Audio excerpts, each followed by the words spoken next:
cessation des médias non conformes mu mel ni nag dogal tukkee na ci ministre sénégalais de la communication muy Aliou Sall jël arrêté ordonnant la cessation immédiate de diffusion et de parution de plusieurs médias. Sont visés les organes ne s'étant pas conformés maanaam aux dispositions légales et réglementaires notamment en matière d'identification et d'autorisation de diffusion. Alors dogal googu tey ban taxaw seetlu lañ ci mën a def bu ma ci mënee dugalaale Pape Alé Niang nga xamante ni am na lu ko métti lool ci taxawaay journal Tribune ci coowal loi interprétative bi nga xamante ni am na dogal gu ci conseil constitutionnel jël ma paquet ci boobu mu boole ko ci fànn googu laataa ñuy jeexal. waaw pour man de c'est une décision qui vient un peu tard parce que ba ñu paree travaux yàgg na. boobu ba léegi après les gens même se sont posé des questions en disant que bon liggéey bi pour lan la woon parce que pour man ba ñu paree liggéey bi ci instant bi boo ci tegaatoon tuuti war nañ mën a ne on met en application di taxoon ñu convoqué fi presse bi yëpp. mais dem nañ benn instant ba xam man je me suis dit ma ne est-ce que ministre bi sax kii mon ami d'ailleurs ma ne est-ce que fàttewuñu li nga xam ne moo taxoon ñu doon convoqué presse bi fan yi ci ginnaaw donc. Pour moi, c'est heureux qu'aujourd'hui qu'on remette de l'ordre dans la presse. C'est pas parce que je demande à ce que telle ou telle presse man xawma ko amul man ça c'est pas mon problème ce qui m'intéresse moi c'est mon journal c'est tout mais comme que dafa am ñoo xam ne dëppawuñu ak yoon man loolaa de ñu dëppawul ak yoon ñooña tey yoon dafa war a dal seen kaw jusqu'au moment où ñu dem dëppoo ak yoon c'est pas parce qu'on veut censurer c'est pas parce qu'on est contre la liberté de la presse déedéet parce que je donne un exemple en France mais C8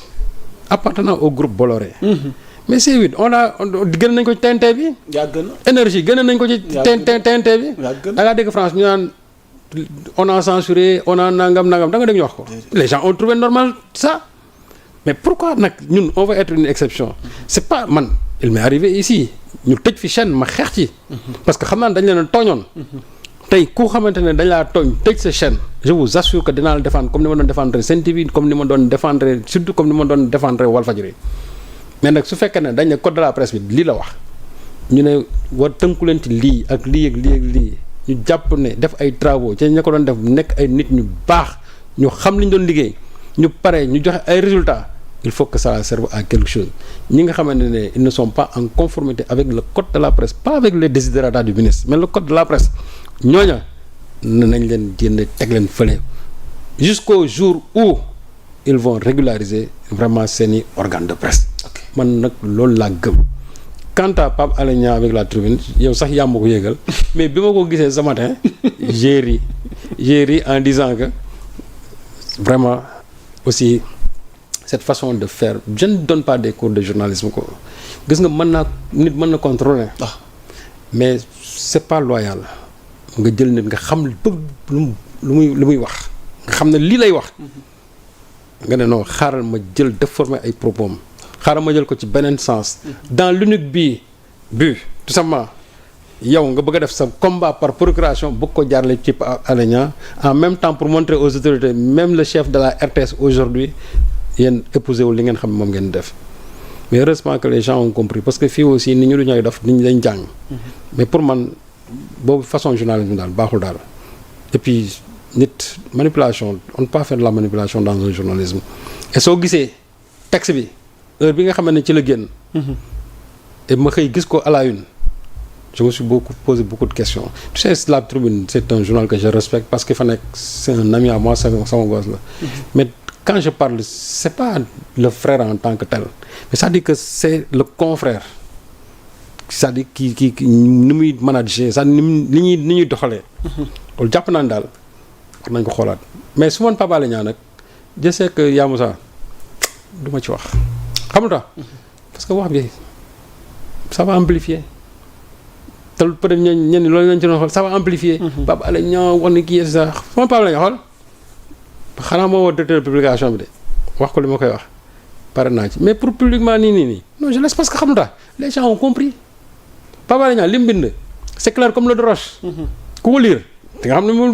di nga xam lan la c'est tout mais on lui a fait dire des choses quand même qu'il n'a pas dit et je dis que c'est pas loyal c'est pas sincère. man on me l'aurait fait xool je les aurais applaudis tout simplement.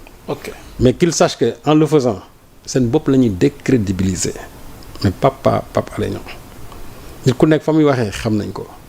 nit ku nekk boo bindee. nit ñi xam nañ nu ñu koy jàngatee kay bind aussi nit ñi xam nañ ko xamante ni Serigne Saliou su ma waxee bind loolu nit ñi sax dañ mën a Serigne Saliou ak ni mu mel ak Pape Alé Niang gi xëy bind lii kon Pape Alé Niang mi mais si vous connaissez les relations qu'il y a entre ce groupe là et Pape Alé Niang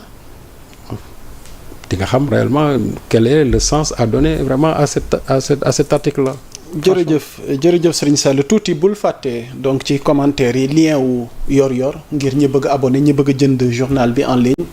voilà onglet na ko ci commentaire yi kon gaaw leen a gaaw donc bàyyi xel yor ci ay xibaar yu wér te wóor Serigne Sall pour terminer. boo nu ko may ki ñuy wax Robert Bourgi. moom dafa am lu ko autorité def ba tax kàddu yi muy yëkkati jëmale ko ci ñoom ba di leen ñaanal échec te jàpp ni yoon wi ñu jël baaxul ban jàngat lañ ci mën a def. mais je crois que nit ñi xam nañ ci Robert Bourgi c'est-à-dire que bu ñu xamee kuy Bourgi rek tey boo waxee nii rek nii rek la mën waxee. dem ba bind livre sax naan ils savent que je sais tout. xool man nag je crois que nit ñi war nañoo tàccu xam ne nos autorités sont sur la bonne voie. ok Bourgi ku mu toog ba ne nekkoo ci yoon bu baax jàppal ne yaa ngi ci yoon bu baax bi bés bu waxoon sama gars yi yéen de yéen a ngi ci yoon bu baax bi naa ne yee gars yi naw leen ci yoon bu baax bi. Bourgi xam nga moom c'est un porteur de mallette xam nga Bourgi c'est un courtier bañ na ko ba sax dañ ko dàq ci barreau bi dañ ko dàq il n'est plus avocat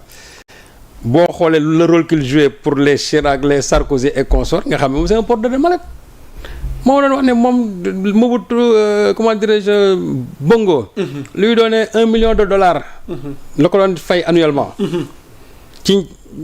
affaire yu ñaawte fii bi mu ko doon defar. Sall Boulogne. waaw. Sall Besogne. il n'a jamais nié que moom il était porteur de mallette daan jëlee fii di jël di yóbbu te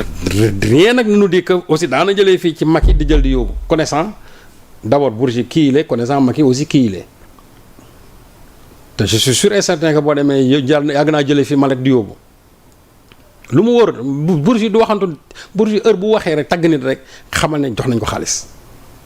donc connaissant kii Bourgi mu waxee ni mooy que tey ñoom Diomaye Sonko ils ont fermé le robinet foofu tam toog muy dox ba jeex na c'est que toog muy dox bi chez Bourgi moo jeex moo tax Bourgi daan ne gars yi new leen ci yoon baax bi new leen ci yoon baax mooy jox génnatu leen xaalis mais loolu mooy loolu nos autorités jàppale ne yéen a ngi ci yoon bu baax bi Bourgi moom ku mu ne newoo ci yoon baax rek yaa ngi ci yoon bu baax bi léegi nag toog muy dox bi moo jeex